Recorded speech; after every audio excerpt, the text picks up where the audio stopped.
안녕하세요, 여러분. 책 먹는 즐거움 정기욱 소설가입니다.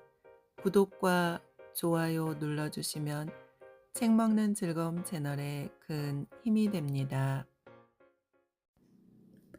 오늘은 안지연 소설가의 단편 소설 집 짓는 사람들 낭독해 드립니다. 공사장은 조용했다. 자재들만 여기저기 쌓여 있고 인부들은 보이지 않았다. 어느 때 같으면 인부들의 시끌벅적 떠드는 소리와 온갖 기계 소리로 활기가 넘칠 시간이었다. 이대로 공사가 멈추면 어떻게 될까? 순영은 생각에 잠겨 창밖을 내다보았다. 소장이 사무실 쪽으로 힘없이 걸어오고 있었다. 순영은 얼른 책상으로 가서 컴퓨터를 켰다. 사무실에 들어선 소장은 순영의 인사도 받지 않았다. 소장이 중얼거렸다. 도대체 어쩌려고 그러는지. 업자들은 죽겠다고 아우성인데 조사장님한테 전화 좀 해봐. 소파에 털썩 주저앉은 소장의 한숨소리가 깊었다. 피할 수 없는 어떤 것이 순영의 마음을 옥죄어 왔다. 거 전화 좀 해보라니까. 소장이 다시 거칠게 말했다. 순영은 마지못해 전화를 걸었다. 조사장은 전화를 받고도 말이 없었다. 소장이 자리에서 벌떡 일어났다. 전화가 뚝 끊겼다. 순영은 수화기를 내려놓았다. 사장님이 전화를 끊었어요. 소장은 순영이 앉아있는 책상 다리를 발로 걷어찼다. 순영이 움찔했다. 얼굴이 벌개진 소장이 거칠게 숨을 몰아쉬었다. 커피 드릴게요. 앉으세요. 순영은 커피를 천천히 저은 후 소장 앞 테이블에 내려놓았다. 소장이 길게 한숨을 내쉬며 커피잔을 들었다. 비쩍 마른 소장의 얼굴은 오늘따라 더 어두워 보였다. 햇볕에 검게 그을린 피부는 거칠고 미간 사이에는 굵은 주름이 깊게 패어 있어 웃을 때도 근심이 있어 보였다. 힘겹게 몸을 일으켜 밖으로 나가는 소장의 뒷모습을 순영은 말없이 지켜보았다. 이 상태가 지속된다면 공사는 중간에서 멈출 수도 있을 것이다. 조사장은 심각성을 깨닫지 못하는 건지 알면서도 모른 척하는 건지 그 속을 알 수가 없다. 순영은 숨을 크게 내쉬고 핸드폰을 집어들었다. 왜 또? 조사장은 짜증을 냈다. 언제까지 이렇게 피하기만 할 거예요? 이 사람들 오래 못 버텨요? 뭐라고? 도대체 당신은 누구 편을 드는 거야? 조사장은 버럭 고함을 질렀다. 누구 편이 아니고 보고 느낀 대로 말하는 거예요. 순영의 목소리도 단호했다. 누구보다 당신이 하청업자들 입장을 잘 알잖아요. 공사비를 못 받는데 어떻게 일을 계속하겠어요? 조사장이 움찔했다. 이어 타이르듯 말을 이었다. 업자들이 어떤 인간들인 줄 알아? 앞에서는 죽는 소리에도 뒷구멍으로는 다 자기들 살궁리를 하고 있다고. 그 인간들은 사람 봐가면서 덤벼. 내가 한두 번 겪어봐? 괜히 그러는 거니까 신경 쓰지 마. 순영이 반박하려 들자 윽박지르듯 목소리를 높였다. 그 인간들을 몰라서 그래. 내가 자기들 머리 꼭대기에 있는 줄도 모르고 어디서 죽는 소리야? 일은 이미 다 해놨는데 어쩔 거야? 쓸데없는 소리 말고 정신 똑바로 차려. 알았어? 조사장의 매몰찬 음성이 뚝 끊어졌다. 그의 우격다짐이 순영에겐 왠지 거짓으로 느껴졌다. 그녀는 골똘히 생각에 잠겼다. 자신이 조기석 사장의 아내라는 사실을 업자들은 모른다. 그런데도 순영은 업자들 앞에서 자기도 모르게 위축되었다. 최근 들어 남편은 확연히 달라졌다. 처음엔 오피스텔 분양을 성공리에 마친 결과라고 생각했다. 하지만 석연치 않은 점이 있었다. 순영은 남편 조 사장이 처음 집을 짓기 시작한 때를 떠올렸다. 남편은 다니던 회사를 그만두고 작은 사무실을 빌려 인테리어 일을 시작했다. 부지런한 남편은 최소한의 일꾼만 데리고 일을 직접 했다. 성실히 일한 만큼 수입이 괜찮았는데 그것만으로는 성에 차지 않았다. 신축 빌라 인테리어를 시작한 후부터 불만이 더 쌓여갔다. 아무리 일을 많이 해도 자기 형편은 나아지지 않는 데 비해 빌라 건축주들은 현장 한 곳이 끝날 때마다 얼굴색이 바뀌어가는 것을 보면 일할 맛이 사라진다고 했다. 거기다 일을 다 해놓고도 공사대금을 제때 받지 못하는 경우가 많았다. 그들은 멀쩡한 외제차를 또 다른 외제차로 바꾸면서 하청업자 공사 대금은 갖은 구실을 만들어 다음에 공사할 현장으로 넘겼다. 업자들은 미수금을 받기 위해 울며 겨자 먹기로 따라갈 수밖에 없었다. 건축주와 대거리를 해서 돈을 제때 받아내고 나면 다음 공사는 잘리기도 했다. 문제는 건축주들끼리 주고받는 정보로 인해 다른 현장 공사마저 배척당하기 일쑤였다. 의뢰 입장인 하청업자들은 건축주 눈치만 보면서 끌려다닐 수밖에 없었다. 그렇게 끌려다니다 결국은 파산한 업자도 많았다. 남편은 그런 건축주와 맞서다가 거래처가 점점 줄어들었다. 이대로는 도저히 안 되겠어. 방법을 달리 해야지. 어느 날 밤늦게 들어온 남편이 울분에 찬 목소리로 중얼거렸다. 순영은 불안한 얼굴로 남편을 바라보았다.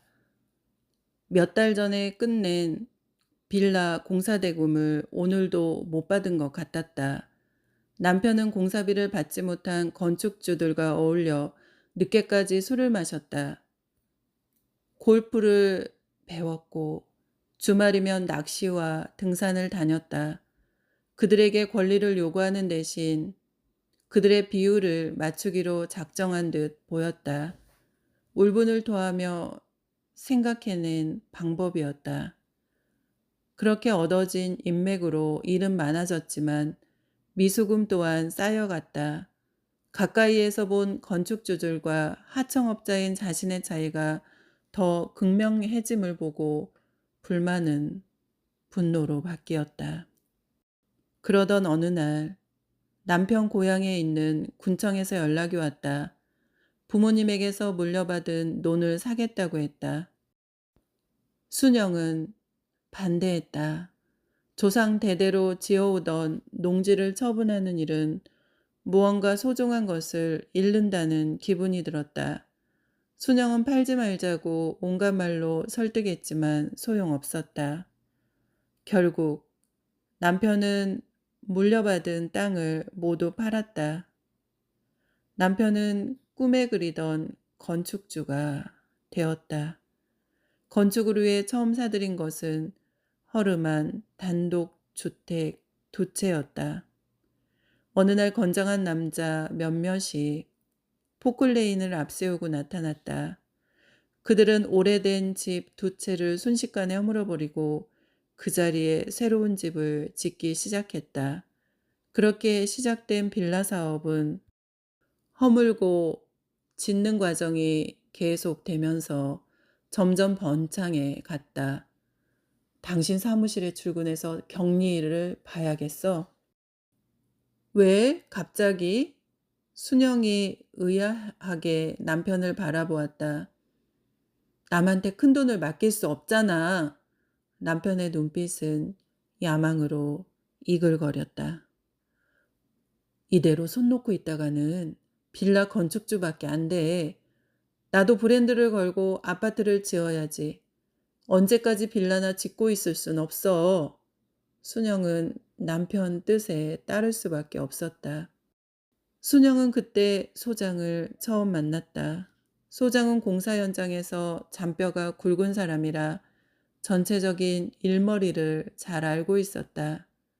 남편은 그에게 소장 직함을 주며 반장일까지 시켰다. 한 사람으로 두 몫을 기대한 만큼 소장은 새벽 4시면 출근해서 일꾼들을 기다렸고 일을 마친 현장을 깨끗하게 정돈했다. 공사 현장 옆에 있는 컨테이너 사무실에는 사람들이 수시로 드나들었다. 분야마다 자기들 쓸 물품들은 스스로 구비해야 됨에도 불구하고 그들은 사무실에 있는 물건들을 손에 잡히는 대로 가져갔다.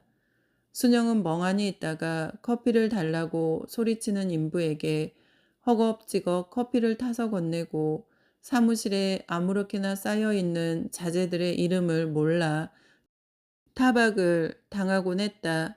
순영은 여러 현장을 거치며 공사 용어를 익혔고 공사판 남자들의 거친 말투에 적응해 갔다. 사람들이 많이 쓰는 실리콘이나 작업용 장갑 등은 박스로 사놓고 쓰게 했고 필요한 것은 무엇이든 내주었다. 순영은 공사 과정을 지켜보며 분야별 공정을 하나씩 익혀나갔다. 자재들의 종류나 특성을 알아갔고 하자의 주된 원인을 파악하고 원가 절감하는 법을 터득해 갔다. 순영은 소장에게 여러 가지 공사 관련 질문을 했지만 알려주지 않았다. 공사 중인 근처에는 얼씬도 하지 말라고 쏘아붙였다. 순영이 거푸집을 세우는 과정을 지켜보기 위해 다가가자 소장은 몹시 역정을 냈다. 거친 일은 알아서 뭐하게 그래봐야 고생만 늘어나지. 소장은 혼잣말처럼 중얼거리며 오염한 곳에 있지 말고 당장 들어가라고 했다. 소장의 냉랭한 태도에 순영은 하는 수 없이 각 분야의 일꾼들에게 조금씩 물어가면서 일의 과정을 익혀나갔다.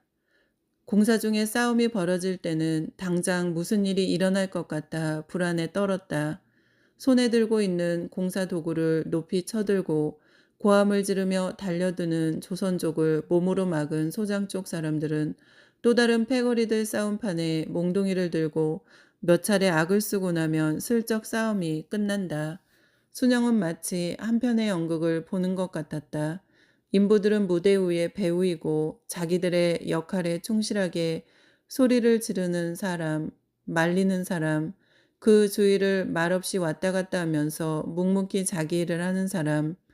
그렇게 공사는 계속 이어지고 건물은 하루가 다르게 높아져 갔다. 사무실 문이 거칠게 열렸다. 순영은 화들짝 놀라 허리를 들었다. 요즘 들어 철문의 둔탁한 소리가 유난히 크게 들린다. 박목수였다. 허리에는 목공기구들이 잔뜩 매달린 벨트를 차고 있고 남색 작업복은 먼지가 뿌옇게 내려앉아 있었다. 그 뒤를 소장이 따라 들어왔다. 소장은 기가 죽어 보였다. 소장님, 도대체 결제는 언제 해주실 겁니까? 일단 앉아서 커피나 한잔 하세. 여기 커피 좀 주소. 소장이 순영을 돌아보며 짐짓 큰 소리로 말했다. 순영은 얼른 커피를 타서 두 사람 앞에 놓았다. 조 사장님은 도대체 전화를 왜 안 받는 겁니까? 소장은 대답 대신 커피를 후루룩 한 모금 마셨다. 내가 어제 어떤 말을 들은 줄 아십니까? 박목수의 흥분한 목소리가 한층 높아졌다. 지금 업자들 결제를 못 받아서 고통받고 있는 거 아시죠? 소장은 아무 대꾸도 못하고 커피잔만 내려다보았다. 그동안 조 사장에 대해 떠도는 말이 다 헛소문이라고 생각했는데 그거 모두 사실입니다. 뭐라고? 무슨 뚱딴지 같은 소리야. 소장이 펄쩍 뛰며 소리쳤다. 우리 모임에 회원한 사람이 자기 현장에서 밀린 공사 대금을 받았는데 그 건축주가 돈을 조 사장한테 차용해서 주었답니다. 박목수가 험한 눈초리로 소장을 쏘아보았다. 자기 일을 한 업자들 돈은 안 주고 그 돈으로 돈놀이를 하고 있다는 게 말이 됩니까? 박목수의 목소리가 사무실을 꽉 채웠다. 지금 떠도는 소문대로 지난번 오피스텔도 사채업자 뒤에 조 사장이 있었답니다.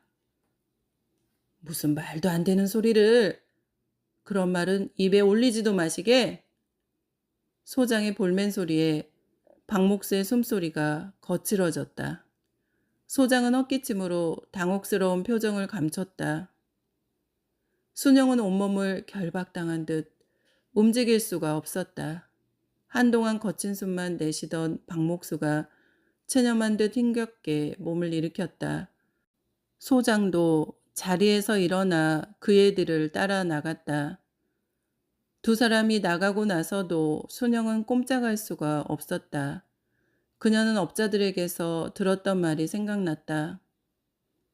자금난의 허덕이는 건축주에게 사채이자로 급전을 돌려주는 업자가 있다고 했다. 건축주가 자금 압박을 받으면 돈을 쥐고 있는 사람이 이자를 얼마를 불러도 그 이자를 주고 차용할 수밖에 없다는 것이다. 높은 이자여서 단기간만 쓰고 돌려주지만 갚지 못하면 건축하고 있는 건물이 통째로 넘어가는 일도 있다고 했다. 번화가 사거리에 오피스텔 공사가 시작되었다. 역세권에다 위치가 뛰어난 곳이라 사람들의 관심이 집중되는 장소였다. 외벽 공사까지 마감한 고층 오피스텔은 그 위용이 대단했다.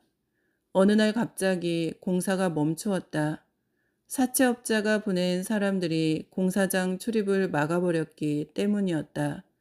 건축주가 사채를 쓰면서 공사를 이어왔는데 그 기한이 다 되었던 것이다. 건물 외벽에 유치권 행사를 알리는 커다란 현수막이 걸렸다. 하청업자들은 하루빨리 일을 끝마치고 공사비를 받아야 했지만 두 손을 놓을 수밖에 없었다. 건축주가 그 사람들 앞에서 무릎을 꿇고 공사가 끝날 때까지 기다려달라고 애원했다. 공사가 끝나면 더 높은 이자를 주겠다고 사정했다. 하지만 그들은 냉혹했다. 결국 사채 압박에 시달린 건축주가 그 건물에서 몸을 던져 생을 마감하고 말았다. 순영은 남편이 그 오피스텔을 인수한다고 했을 때 완강히 반대했다. 자기가 올린 건물에서 몸을 던진 건축주의 원한이 서려 있을 것 같아 깨림직했다. 하지만 순영의 강력한 반대에도 남편은 그 건물을 인수했다. 이어 너무나 쉽게 유치권을 해결하고 내부 공사를 마감해서 분양에 들어갔다. 위치가 좋아 분양은 단기간에 끝났다. 그 모든 일이 짧은 기간에 순조롭게 이어졌다. 그때부터 현장에서 남편에 대한 이상한 소문이 떠돌기 시작했다. 죽은 건축주를 압박한 사채업자 배후에 남편이 있다는 것이다. 순영은 그런 소문을 믿지 않았다. 남편은 가끔 모르는 계좌로 큰돈을 보내라고 했다. 순영이 무슨 일이냐 물으면 알 거 없다고 쏘아붙여 더 이상 묻지 않았다. 그럼에도 그녀는 남편을 믿었다. 소장이 사무실로 들어왔다. 순영은 그의 안색을 살폈다. 오후에 페인트쟁이가 오기로 했으니 오거든 나를 불러주소. 소장은 엉거주춤 서 있다가 힘없이 나갔다. 건축주와 업자들 사이에서 아무 역할도 하지 못하는 소장은 점점 말수가 줄어들었다. 그녀는 사무실을 나가는 소장의 뒷모습을 바라보았다. 본래의 색깔을 구별할 수 없을 만큼 낡은 작업복이 소장의 축 처진 어깨를 감싸고 있었다. 순영은 현장에서 많은 일꾼을 보아왔다. 작업복을 걸친 그들의 어깨는 힘이 넘치고 일에 열중하는 얼굴에서는 빛이 났다. 눈빛은 결연하고 투박한 손에 들려있는 도구 하나하나가 그들의 단단한 신체 일부처럼 보였다. 골똘한 생각에 잠겨있던 순영은 가만히 들려오는 노크 소리에 정신이 들었다. 삐거덕하고 조심스럽게 문이 열렸다. 오후에 온다고 한 페인트 옷이 아주머니였다. 순영은 커피를 타서 그녀에게 건네고 마주보고 앉았다. 오씨 아주머니는 곱상하고 왜소한 체격에 말수가 적었다. 지난번 현장에서 보았을 때보다 수척해 보였다. 따님은 잘 지내요? 취업 준비하고 있어요. 따님이 엄마 닮았으면 참 예쁘겠어요. 순영의 말에 오씨가 미소를 지었는데 눈가에 깊게 주름이 잡혔다. 그때 소장이 들어왔다. 오씨가 자리에서 엉거주춤 일어났다. 이번 현장은 인부도 쓰지 않고 아주머니 혼자서 하겠다고요? 예. 오씨는 고개를 숙인 채 대답했다. 내일부터 들어와요. 소장은 다른 데를 보며 말했다. 그 음성이 무심하게 들렸다. 다음 날이었다. 출근하던 순영은 건물벽에 매달려서 페인트 칠을 하는 오씨를 발견했다. 현장마다 그녀는 소장 다음으로 일찍 나왔고 저녁에는 가장 늦게까지 일을 했다. 오씨 아주머니는 항상 똑같은 차림새였다. 작고 마른 몸에 걸친 겉옷은 여러 가지 페인트로 채색되어 이상한 무늬를 만들고 있었다. 하얀 벽에 투사된 아침 햇살이 반짝거렸다. 높은 벽 위에 매달려 페인트 칠을 하고 있는 오씨가 빗속에서 논일고 있는 한 마리 나비처럼 보였다.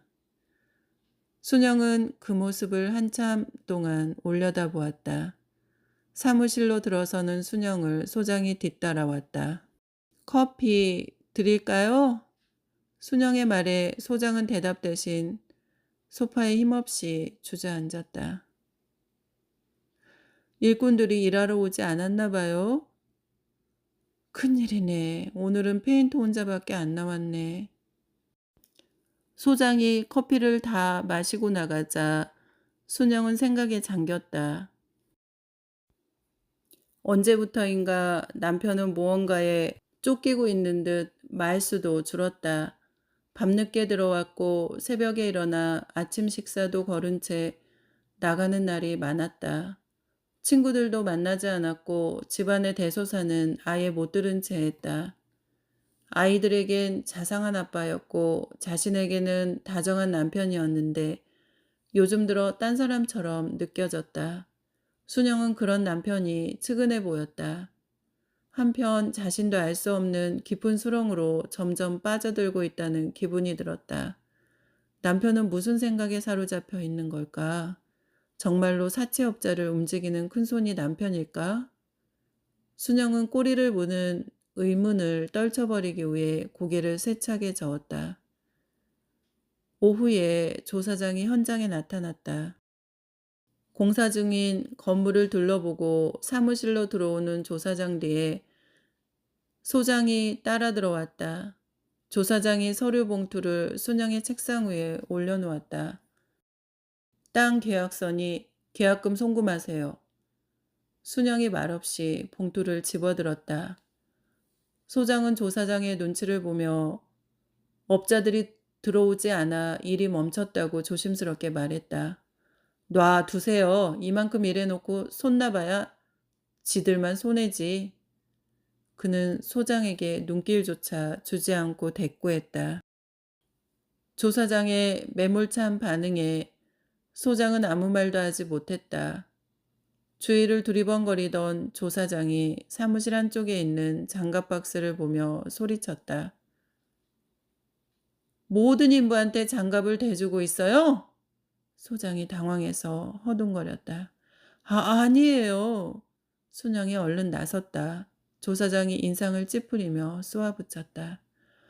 저렇게 박스째 사놓고 보이는 데 두면 다들 집어다 써요. 소장이 얼른 장갑 박스를 들고 나갔다. 제발 물건 좀 아껴. 소장이 나가자 조사장이 순영에게 쏘아붙였다. 순영은 대꾸하지 않았다. 봉투에서 계약서를 꺼냈다. 다음 순간 계약서에 기재된 금액을 보고 화들짝 놀랐다. 순영은 몇 번이고 계약서를 확인했다. 이 통장에 있는 돈으로 계약금 송금시켜. 조 사장이 손가방에서 통장을 꺼내 순영에게 건넸다. 그것은 순영이 처음 본 통장이었다. 아마도 오피스텔 공사 때 사용한 통장 같았다. 통장을 열어본 순영은 자기 눈을 의심했다. 통장에는 지금까지 순영이 구경도 못한 큰돈이 들어있었다. 순영은 가슴이 두근거리고 숨이 가빠왔다. 손이 덜덜 떨리고 말문이 막혀 아무 말도 나오지 않았다. 오피스텔에서 큰 수익이 난 것은 알고 있었지만 이 정도일 줄은 상상도 못했다. 박목수의 말이 떠올랐다. 순영은 온몸이 빳빳하게 굳어졌다. 뭐해? 빨리 송금하지 않고. 조 사장의 퉁명스러운 목소리에 순영은 정신을 가다듬고 떨리는 손으로 송금을 시작했다. 그때 소장이 들어왔다.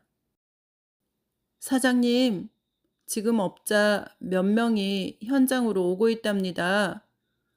소장의 말이 채 끝나기도 전에 조 사장은 문을 확 열고 나가버렸다. 소장은 그가 사라진 문을 멍하니 바라보았다. 순영은 얼굴이 화끈거려 소장을 똑바로 바라보지 못했다. 잠시 후 문이 벌컥 열리고 업자들이 굳은 얼굴로 들어섰다. 소장님, 이제부터 우리는 이 현장에서 손 떼겠습니다. 업자 한 사람이 엄포를 놓았다. 그래도 이 사람들아, 공사는 마무리해야 되지 않겠는가? 소장님, 기름 떨어진 차가 굴러가는 거 봤습니까? 그런 재주 있으면 소장님이 부려보시든지요. 골조 정 사장이 버럭 소리를 질렀다. 우리가 이 현장 공사 대금만 가지고 이러는 거 아니잖아요. 지난 현장 미수금을 이번 공사 때는 같이 지불해 준다고 철석같이 약속해 놓고 이게 뭡니까? 지난번 오피스텔에서 엄청난 돈을 벌어놓고 왜 우리 돈은 안 주는 겁니까? 조 사장이 사채업자라는 사실을 알고는 있습니까? 악에 받친 목소리가 여기저기에서 터져나왔다. 분위기가 점점 험악해졌다. 그럴 리가 있나 진정들 하시고 자리에 앉아서 얘기하세. 소장이 내미는 팔을 거칠게 뿌리치며 골조 사장이 소리쳤다. 이미 이 바닥에 소문이 쫙 퍼졌어요. 그 오피스텔 건축주한테 사채를 댄 사람도 조 사장이고 중간에 돈줄을 끄는 사람도 조 사장이고 그 건축주 목을 조여 죽게 만든 사람도 조기석 사장이란 말입니다. 우리도 이 건물에서 뛰어내릴까요? 몸에 휘발유를 뒤집어 쓰고 불이라도 붙일까요? 소장은 쩔쩔매며 아무 대꾸도 하지 못했다. 이제 법으로 할 겁니다. 이번 주 내로 결제해주지 않으면 법으로 한다고 조 사장한테 분명히 전하세요. 한바탕 울분을 쏟아낸 업자들이 입을 다물었다. 컨테이너 사무실은 얼음장 같은 침묵이 흘렀다. 잠시 후 업자들이 무거운 걸음으로 하나, 둘, 밖으로 나갔다. 소장도 고개를 떨어뜨린 채 그들 뒤를 따랐다. 순영은 생각에 잠겼다. 지금쯤 남편은 어디선가 이 모든 정황을 훔쳐보고 있는지도 모른다. 어떤 표정을 짓고 있을까? 아무 표정도 없이 이곳을 바라보고 있는 남편 얼굴이 떠오르자 순영은 가슴이 섬뜩해졌다. 더불어 자기가 할 수 있는 일이 아무것도 없다는 사실에 무력감이 밀려왔다. 순영은 남편에게 결제에 대해 여러 차례 언급했다. 남편은 아무 대꾸도 하지 않았다. 마치 아무 소리도 듣지 않은 사람처럼 행동했다. 순영은 남편의 그런 모습이 낯선 타인처럼 느껴졌다. 남편과 자기가 돌이킬 수 없는 극단을 향해 치닫고 있다는 두려움이 몰려왔다. 순영은 책상 서랍에서 통장을 꺼내 펼쳐보았다. 태어나서 처음 본 엄청나게 큰 돈이 왠지 비현실적으로 느껴졌다. 업자들의 고통에 찬 얼굴이 숫자 위에 겹쳐와 그것은 더 이상 돈으로 보이지 않았다. 순영의 마음이 서늘해졌다. 순영은 통장을 가방에 넣고 자리에서 일어났다. 순영은 남편이 공사했던 오피스텔 앞에 와 있었다. 번화가 사거리에 있는 고층 오피스텔은 건물 전체에 불빛이 환하게 밝혀져 있고 1층 상가들은 사람들로 북적거렸다. 이 거대하고 화려한 건물 꼭대기에서 몸을 던졌던 건축주의 환영이 순영의 내리를 스쳐갔다. 순영은 그 환영 앞에 무릎을 꿇었다. 집에 들어서자 처음 본 골프 가방이 현관 입구에 놓여 있었다. 골프채를 새 것으로 산 지 얼마 되지 않았는데 또다시 바꾸다니. 순영은 가슴에서 뜨거운 것이 올라왔다. 거실로 들어서자 남편이 소파에서 힐끔 쳐다보았다. 왜 이렇게 늦었어? 통장 가져왔지? 퉁명스럽게 내뱉은 남편 말에 순영은 대꾸하지 않았다. 탁자에 위스키 병이 놓여 있었다. 남편이 좋은 일이 있을 때마다 꺼내 마시는 위스키였다. 큰 땅을 계약한 것을 자축하며 꽤 마셨는지 얼굴이 붉어 있었다. 그 모습이 너무나 혐오스러워 순영은 눈길을 피했다. 그 앞에 놓여있는 육포 안주가 검은 비수처럼 보였다. 순간 그 비수가 순영의 가슴을 향해 날아와 박힌 듯 통증이 몰려왔다. 알 수 없는 배신감에 부르르 몸이 떨렸다. 순영이 소리쳤다. 도대체 무슨 생각으로 사는 거야? 당신, 양심이란 게 남아있기는 해? 사람이 어떻게 그래? 남편이 놀라 쳐다보았다. 순영은 분노로 이글거리는 눈으로 남편을 쏘아보았다. 그녀의 저그에 찬 갑작스러운 태도에 그는 할 말을 잃은 표정이었다. 순영은 방문을 소리나게 꽝 닫고는 침대에 엎드려 울음을 터뜨렸다. 그녀의 울부짖는 소리가 집안을 가득 채웠다. 다른 날보다 빨리 잠이 깬 순영은 일찍 집을 나섰다. 현장에 도착했는데 아무도 보이지 않았다. 사무실로 향하다가 벽에 길게 늘어져 있는 밧줄에 눈이 갔다. 그 옆을 지나치다 문득 걸음을 멈추었다. 뒤를 돌아보았다. 오씨 아주머니가 일하는 시간인데 빈 밧줄만 보였다. 순간 서늘한 기운이 순영의 가슴을 훑고 지나갔다. 사무실로 들어서자 박목수가 소파에서 벌떡 일어섰다. 그의 표정이 침통해 보였다. 아침에 현장에서 사고가 났어요. 순간 방금 보았던 빈 밧줄이 내리를 스쳐갔다. 순영은 의자에 털썩 주저앉았다. 페인트 아주머니가 일하다 떨어져 실려갔는데 좀 전에 돌아가셨대요. 조 사장님한테 아무리 전화해도 받질 않아요.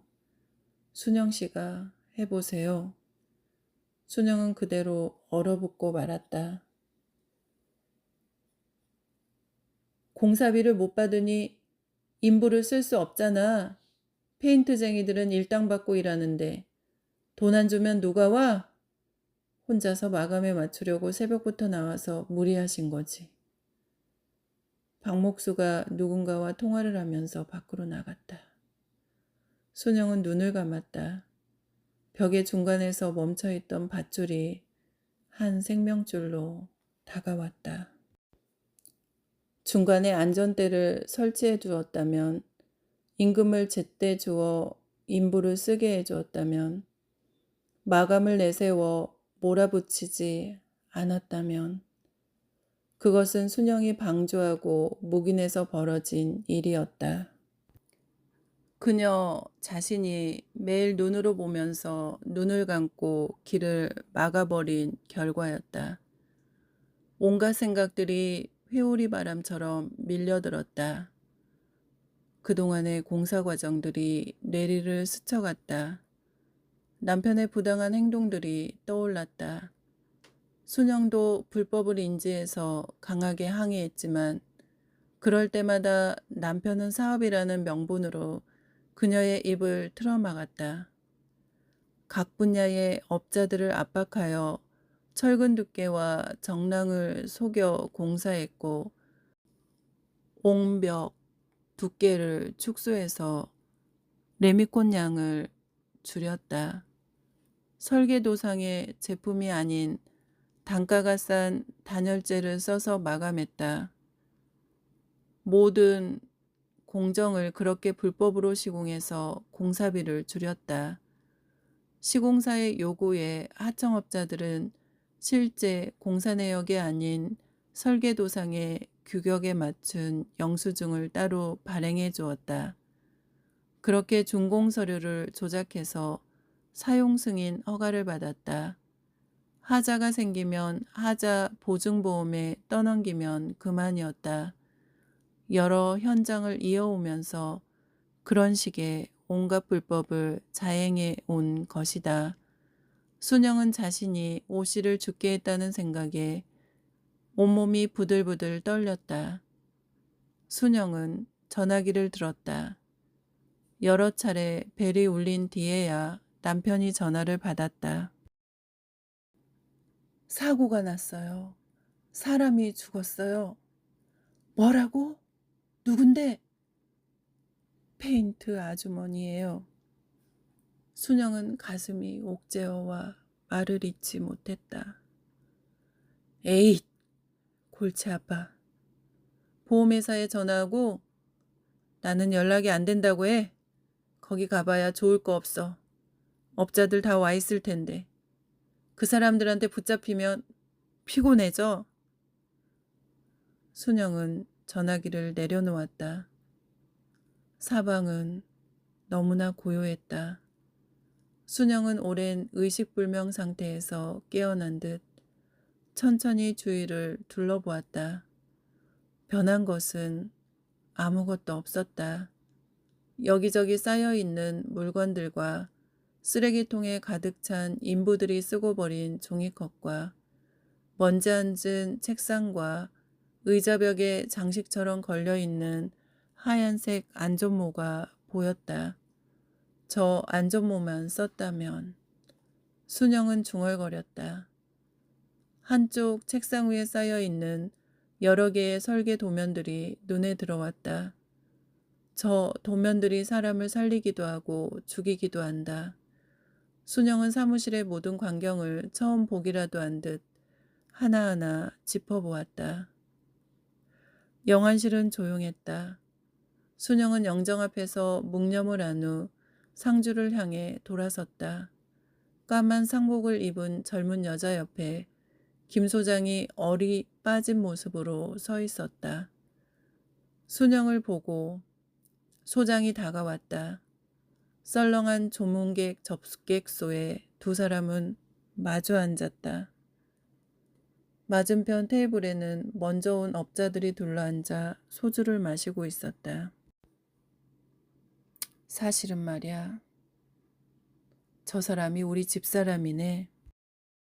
소장이 충혈된 눈으로 영정 쪽을 보며 침통하게 말했다.